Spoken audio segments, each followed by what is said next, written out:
Dólar alto y aprovechamiento de la capacidad instalada de la industria. Fueron los dos ejes, los dos instrumentos a los que echó mano Néstor Kirchner en el año 2003. Algunos dirán que fue Duhalde un año antes, para recuperar la industria en la Argentina. Ensanchó la base de la industria y provocó, además del crecimiento de la producción industrial, un crecimiento del empleo. La industria crecía en los primeros años del kirchnerismo a razón de un 7% anual, una cifra que veníamos del infierno, una cifra fantástica. Había muchos críticos de cualquier manera de la política kirchnerista en aquel entonces, algunas voces críticas, sobre todo venían desde la izquierda de alguna forma. Se decía que el kirchnerismo no tenía una política de desarrollo productivo, una estrategia, ni siquiera una estrategia de desarrollo industrial. Este escenario siguió adelante hasta la crisis del año 2008, Ezequiel, la que se produjo con Lehman Brothers y que impactó en la Argentina. La Argentina igual aguantó bastante bien, por lo que dicen las crónicas, lo que dicen los economistas, pero empezó a perder la capacidad de generar empleo genuino. Las críticas que se le hacían al kirchnerismo al comienzo, después de 2011, habían tenido resultado visible. Al problema tradicional de la escasez de dólares, la restricción externa, como dicen ustedes los economistas, impactó en la industria y dejó de crecer. Hoy tenemos, ¿qué escenario tenemos hoy? Mirá, algunos números que rastreé de un trabajo que el autor es Bernardo Kosakov, que es un economista especialista en temas de organización industrial y economía industrial. Él concluye que entre el 2002 y el 2014 se duplicó la capacidad industrial, superando 35% el pico de la década de los 90. Que hoy tenés... la industria pasó de emplear 750.000 trabajadores a más de 1.250.000. Es decir, que superaste en casi 300.000 el número de puestos de trabajo de la industria. Esto es reflejo de aquella primera etapa siempre. En el total, lo que pasa, exactamente. Fue la gran locomotora del convenio. Lo que pasa, como bien vos decís, después del 2008, con la crisis internacional, el desempeño de la industria es otro. Y desde el 2011, específicamente en los últimos 3 años, la industria empezó a tener un estancamiento y ya hace 2 años que se está contrayendo. Los últimos números hablan en el primer trimestre del año de un 4% de retracción y proyectan ese mismo número para todo el año. El INDEC habla de un 2%, pero bueno, de cualquier manera el INDEC reconoce que la industria se frenó. Sí, como bien vos decís, la industria se chocó contra la restricción externa. ¿Qué quiere decir esto? Bueno, mirá, 2/3 partes de los bienes capital de los productos que utiliza la industria en este país son importados. Claro. Y el 60% del tercio restante tienen componentes importados. Si vos no tenés dólares suficientes, si la economía no genera dólares suficientes para importar esos productos, es muy difícil. Hace 2 años que el déficit comercial de la industria es de casi 30.000 millones de dólares. Es decir, casi el total de nuestras reservas hoy. Bueno, vamos a estar precisamente, como decía Ezequiel, con Bernardo Kosakov, que es economista, es docente, profesor de la Universidad Torcuato Di Tella y de la UBA, y es una es la máxima autoridad tal vez para hablar reconocida en este tema. Presentamos el programa y nos sentamos con Kosakov.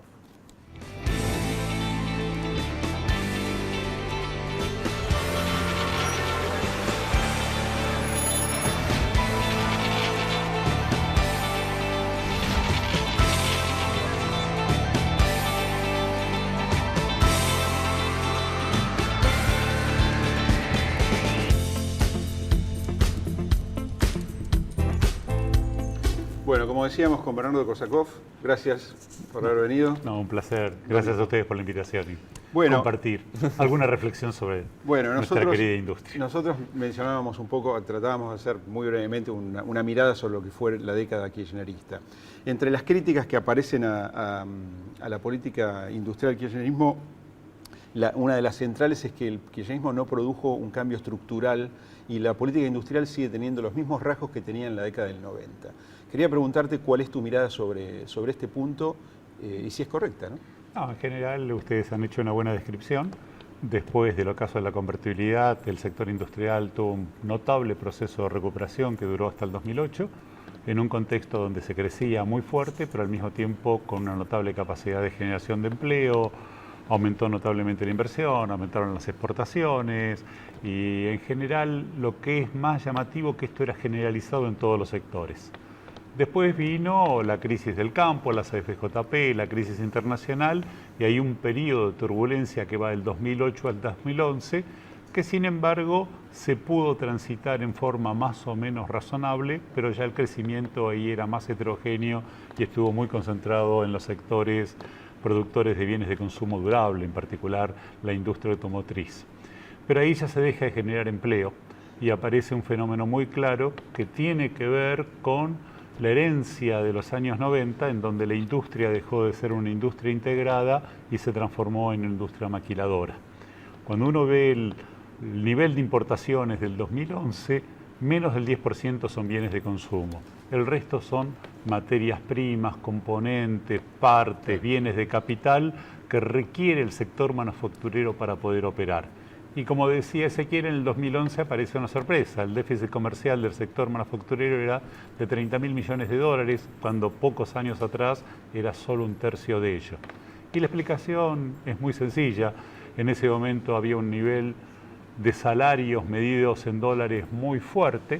Fue el contexto que también permitió el triunfo electoral del gobierno, y eso le daba un fuerte poder de compra sobre bienes de consumo durables que están asociados al precio del dólar. Entonces la gente consumió muchos automóviles, consumió muchas laptops, consumió muchos celulares, muchos televisores y demás. Y todos esos productos, por ejemplo, los autos tienen un 70% de contenidos importados. El resto de los productos que mencioné... Un 70% de contenidos importados. En otras épocas... Y en los años 60 un 5%. Claro. Ahora, Sí. Bernardo, ¿esto quiere decir entonces que para volver a poner en marcha la dinámica industrial en este país hay que ordenar la macroeconomía primero? ¿O se pueden ir haciendo las dos cosas al mismo tiempo? No, creo que hay una muy fuerte articulación. Y uno de los temas con los cuales nos enfrentamos en el 2011 fue justamente con la aparición de esta restricción externa. Claro. Había un nivel de reservas de 50.000 millones de dólares que permitía que justamente el 2011 fue un año espectacular, donde la industria creció el 7% y la inversión alcanzó los niveles más altos. Eso en el 2011. Pero cada punto que crece la industria, la importación asociada a ese crecimiento son 5 puntos de crecimiento, lo mismo que con la inversión. Es una trampa. Y hoy para que la industria crezca el 1% se requieren entre 2.500 y 3.000 millones de dólares adicionales. Y el problema es que hay que tenerlos. Y ahí justamente viene el punto que vos mencionabas antes, que es la ausencia de una dinámica de cambio estructural. Para tenerlo en números muy sencillos, en ese momento el nivel de importaciones por habitante en la Argentina estaba cercano a los 1.700, 1.800 dólares por año. En los años 90 eso era la mitad. Y en ese sentido dice, bueno, eso es una mala noticia. Sí, es una mala noticia porque no hubo cambios estructurales. Lo que tuvo que haber sucedido es que ese nivel brutal de importaciones tuvo que haber servido para aumentar la oferta industrial y tener capacidad de oferta para poder generar sus propias divisas a través de la exportación de manufacturas. Y es ahí donde justamente no sucedieron esos cambios que se hubieran previsto con políticas mucho más adecuadas. Otra de las críticas que se hacen al proceso a la política industrial del kirchnerismo tiene que ver con que la industria no habría sido el eje, el dinamizador de la economía como lo fue en la época de oro, en la década del 60, entre el 60 y los 70. Te quiero preguntar si efectivamente, si coincidís con esta mirada y si efectivamente tiene que ser la política industrial el eje de la economía, siendo que no es el sector más dinámico, ¿no? La crítica no es totalmente correcta porque justamente como ustedes mencionaban está esta primera etapa del 2003 al 2007 Claro. en donde hubo un fuerte proceso de recuperación. Y sí ocupó ese eje. Y a diferencia de los años 60, hoy hay una mayor articulación entre todos los sectores económicos y hay que romper con los falsos dilemas entre los recursos naturales, la industria y los servicios. No debería haber más Boca River entre campo e industria. No, Argentina. definitivamente. Pero el Sí. gobierno alienta de alguna forma desde hace años Sí, ya es verdad. Pero una creo que primacía de la industria manufacturera sobre Desde el la punto de vista industria de agropecuaria. discursos, sí, claramente. En el discurso se plantea, pero en los hechos reales, el sector manufacturero es esencial para tener un desarrollo inclusivo en la Argentina y para generar empleo. El gran tema es que hay que generar más riqueza con mayores contenidos tecnológicos y mayor calificación de los recursos humanos. Porque fundamentalmente si queremos tener los salarios alemanes, no podemos tener la productividad media africana. Y esto requiere obviamente un fuerte proceso de inversión en nuevas máquinas y equipos, pero fundamentalmente poner el centro de atención en el desarrollo de capacidades tecnológicas endógenas y en la calificación de los recursos humanos. Y acá lo que tenemos es una gran heterogeneidad. La Argentina tiene sectores en donde esto se da, con lo cual nos llena de optimismo, pero esto es una parte pequeña de la industria. Solo 5 o 6 países del mundo tienen algunos modelos de la organización industrial tan sofisticada como tiene la Argentina, pero esto no está generalizado. ¿En qué sentido? ¿En la diversificación que tiene la industria? Y no solo en la diversificación, cuando uno ve la capacidad que tienen, no sé, algunas plantas industriales para hacer cajas de cambio, o para hacer satélites, o para hacer aceite de limón, o para hacer semillas o biotecnología, pero, Bernardo, ¿por qué estamos entonces, en la frontera. Pero ¿por qué no puede avanzar entonces la Argentina en procesos de mayor complejización de la productividad desde hace, no sé, de toda la vida, ¿no? Bueno, justamente para esto hay que tener políticas articuladas. Una de ellas es el tema que ustedes planteaban en términos del empleo. Cuando la industria creció fuerte, en 2007, uno de los frenos que se encontró es con el mercado de trabajo. En ese año, en el 2007, alrededor del 17% de la demanda de trabajo no pudo ser cubierta.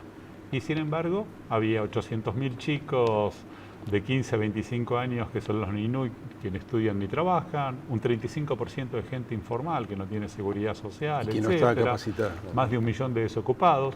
El problema es que toda esa gente no tiene las competencias y las capacidades para tener un empleo formal.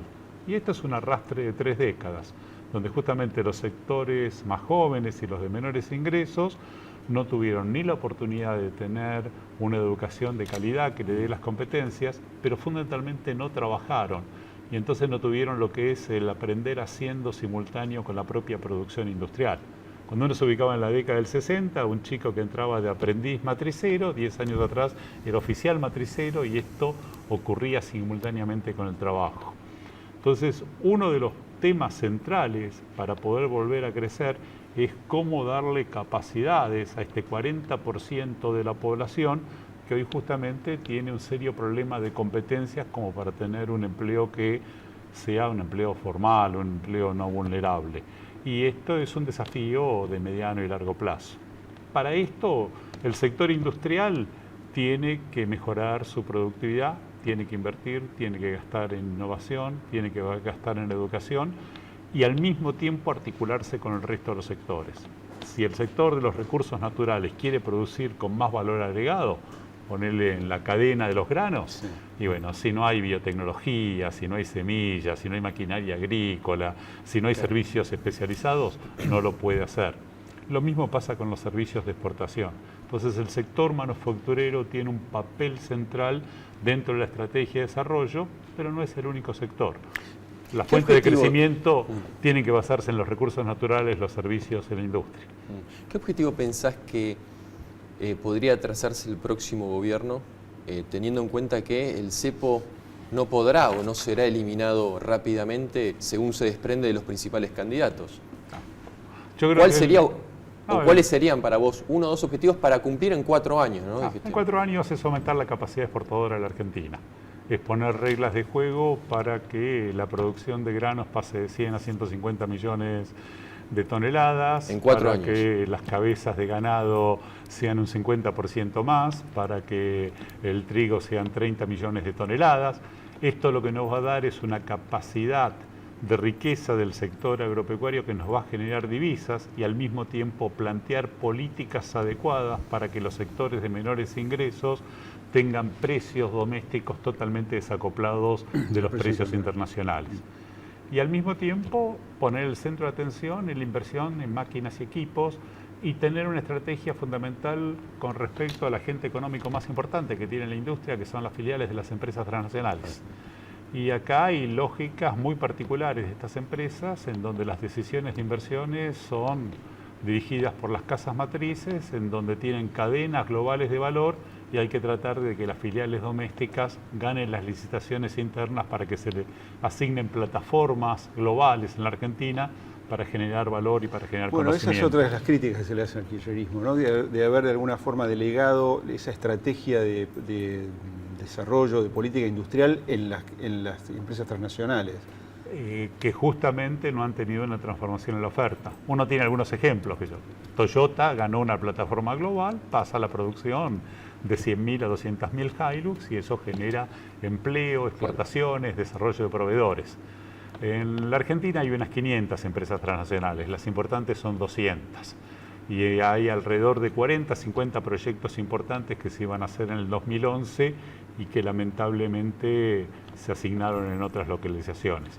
Tener una estrategia con respecto a las transnacionales para mejorar la calidad de su presencia es algo fundamental, porque acá hay una gran asimetría. Tienen una fuerte participación en los mercados, pero tienen una escasa presencia en sus cadenas globales de valor, y esto justamente requiere de políticas adecuadas como para modificar esta situación, sin la cual muchos sectores de la vida industrial van a ser difíciles de ser modificados. ¿Y qué pasa con el capital nacional? ¿Qué mirada tenés sobre las políticas proteccionistas que ha tenido el kirchnerismo, que para muchos es un proteccionismo bobo? Es decir, protegen a aquellos que solo con el mismo mercado estarían siendo beneficiados. Sí, acá el proteccionismo es muy claro. Los países que han sido exitosos con el proteccionismo es que protegen para que las empresas tengan el tiempo suficiente de generar sus ventajas competitivas dinámicas y fortalezcan su competencia. Si uno protege por las ineficiencias, entonces lo que se le va a dar es un conjunto de rentas que, en lugar de revertirse para una modificación de la estructura productiva, simplemente les permite un saneamiento financiero o hacer colocaciones fuera de la estructura industrial, o tener esta brutal acumulación de capital que tiene el sector privado hoy en el extranjero, que todos sabemos está en torno a 200.000 millones de dólares, que se han ido por codicia para buscar altas tasas de interés, sino para están tratando de ver qué panorama se enfrenta, en una cuestión de ver qué es lo que sucede para ver si tiene sentido invertirlos en el sistema productivo. El sistema productivo tiene un gran dilema. Cuando uno hace una inversión, esto es, pone máquinas, equipos, una trayectoria tecnológica, desarrolla proveedores, recluta recursos humanos calificados y demás, está pensando en 5 o 10 años. Claro. Si el empresario está pensando que viene una crisis dentro de 2 años, muy difícil que se endeude, muy difícil que tome esas decisiones, porque justamente esas decisiones van a hacer que tengan retornos no esperados y le van a dar situaciones comprometidas como tuvieron en otros momentos de la historia económica argentina, con lo cual tienen una actitud de cautela muy fuerte. Y por eso es fundamental alargar los horizontes y tener una idea clara de que para que haya una estrategia de desarrollo productivo es fundamental fortalecer las capacidades de las empresas, que es donde se genera la riqueza, el valor agregado, ¿no? Bueno, gracias por haber venido. No, al contrario. Muchas gracias. Vamos a una pausa y volvemos.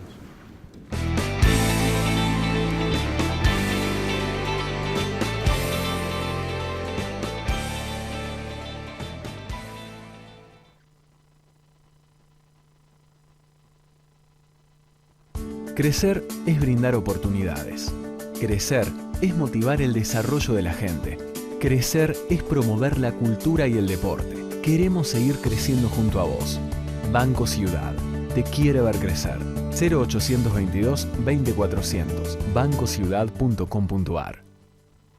Vení, jugá, divertite.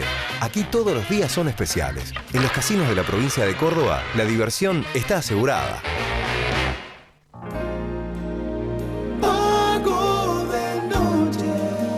Paga de noche.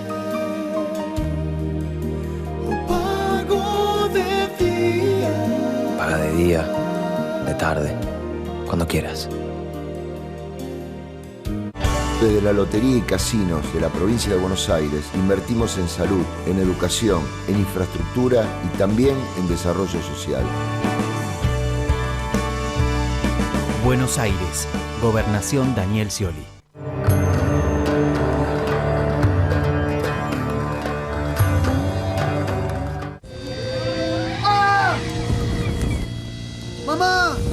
Te puede pasar. Asegura tus instrumentos musicales contra robo y todo riesgo. Acércate a Provincia Seguros, una empresa del Grupo Provincia. Buenos Aires, activa como nunca. Gobernación Daniel Scioli. Red Social Wocra. Compromiso solidario en beneficio del trabajador constructor.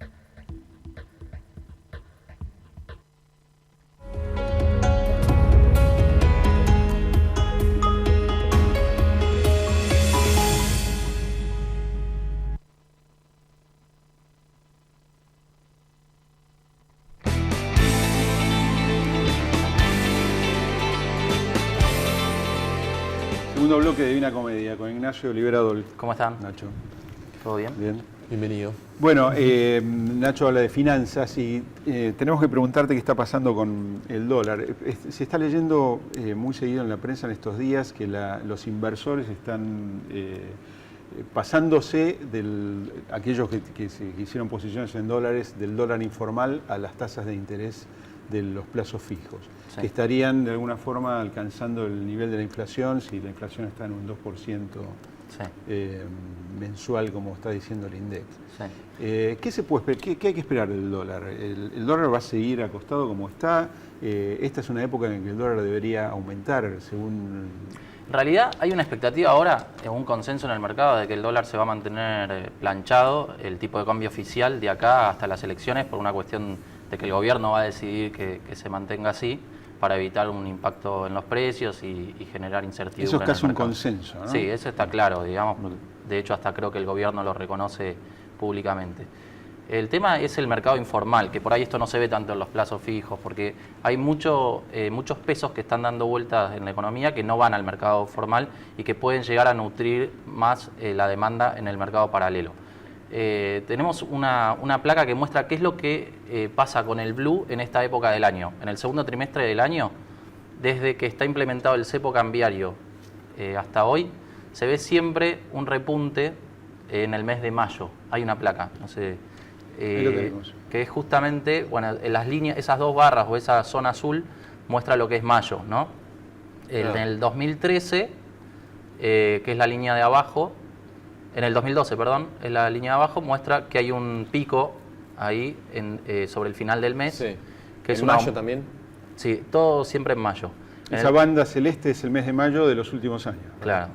En el 2013 también hay un pico y en el 2014 también. La diferencia por ahí es que en 2012 y 2014 es como que el blue encontró un nuevo piso y se estabilizó a partir de ahí y siguió por esa zona. ¿Y ese pico en es 2013 provocado por retrocedió. qué? Bueno, hay una teoría, digamos, que es muy probable que los exportadores del agro, cuando se ven forzados a liquidar, esta es la temporada donde se da la mayor liquidación de dólares por las exportaciones de soja, entre abril y junio. Cuando ellos liquidan obligadamente por normativa del central los dólares en la plaza, se quedan en pesos. Y esos pesos, en general es difícil que quieran mantenerlos en esa moneda y se van al dólar informal. Puede pasar en parte que vayan a plazo fijo como está pasando ahora, pero también se ve un aumento ahora en este momento en el efectivo en poder del público. Eso ya lo está mostrando el central, que el central está aumentando la emisión al 32% y el efectivo en poder del público está aumentando al 34%. No significa que esté aumentando la cantidad de pesos del sector privado, sino que lo declarado o lo que aparece en las cifras oficiales... No va todo a los bancos. Claro, es un aumento en la cantidad de pesos, pero que puede estar trasladándose parte de eso al dólar blue. Esta semana hubo... De manera que podríamos esperar un alza en el dólar paralelo. Si se repite lo que pasó estacionalmente en los últimos años, puede darse. Y si se cumple esto de que pasa con el traslado exportador. Sí. Y también hay unas variables que pueden estar alimentando esto, que es el hecho, bueno, de esto que dijimos, de la emisión, de la baja de tasas del central que está tratando de hacer para reactivar un poco la economía. Bueno, el aumento del efectivo en poder del público y la víspera electoral, que es posiblemente se empiece a notar más en el tercer trimestre del año. Todos descuentan que va a haber una devaluación en el próximo gobierno, entonces es probable que haya más incertidumbre y más nerviosismo en los meses previos a las elecciones. También porque justamente se termina la temporada de liquidación de dólares en junio, entonces esto va a hacer que haya menos dólares en la plaza. Lo interesante de la placa es que el precio del dólar blue, ahí fíjate que son 3 líneas, es decir, que nunca bajó, ¿no? Claro. Siempre una está arriba de las otras. El 2013 tocó un pico ahí, Sí. pasó los 10 pesos Sí. y después bajó, fue el único año. Y después bajó. Pero ahora, digo, es decir, el 2012 lo tenés en un nivel, el 2013 en otro nivel, el 2014 en otro Sí, nivel, sí, ¿no? sí, Nunca retrocedió. Sí, obviamente que influyen las expectativas. Por ahí el que compra blue también puede estar viendo que es demasiado caro con respecto al tipo de cambio que pueda llegar a haber el año que viene. pero si los niveles de emisión aumentan, también es más la expectativa sobre los precios, que también dicen que encontraron un piso. Gracias, Nacho. No, gracias a ustedes. Cerramos con Anatomía de un instante.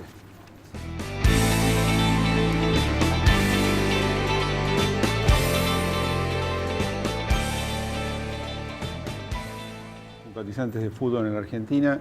Esto es un recuerdo que nosotros asociamos a lo que pasó esta semana en el partido entre Boca y River. Sí, salvando la magnitud de la tragedia, ¿no? Esto es el 29 de mayo de 1985. El estadio Heysler de Bruselas jugaban la Juventus y el Liverpool. Murieron 40 personas. Como dice Ezequiel, bien, no hay comparación. No. Pero la Argentina tuvo antecedentes a finales de la década del 60 también de varios muertos en la Puerta 12 en la cancha de River. Lo que vemos es que la Argentina no puede salir como en tantas otras... en tantos otros ámbitos, no puede salir de los problemas eternos, de los mismos organizativos, en este caso del fútbol. 4 años después hubo otra tragedia en el fútbol inglés, la tragedia de Hillsborough se llama, en un estadio en Sheffield, la final de la Copa de Inglaterra entre el Liverpool también y el Nottingham Forest. Ahí fallecieron 70 personas y 600 heridos. Una de las medidas que se tomó en lo que fue el comienzo de la reorganización del fútbol inglés es que los estadios no tuvieran alambrados entre las butacas y el césped, ¿no? Y empezaron a combatirse en Inglaterra desde ese momento a los hooligans, con resultados asombrosos. Hoy las canchas en ese país son lugares seguros, a diferencia de lo que está pasando en Argentina. ¿Alguna vez podrá cambiar? ¿Habrá voluntad política, como desde todos los ámbitos se plantean y reclaman? Veremos. Nos vemos la semana que viene.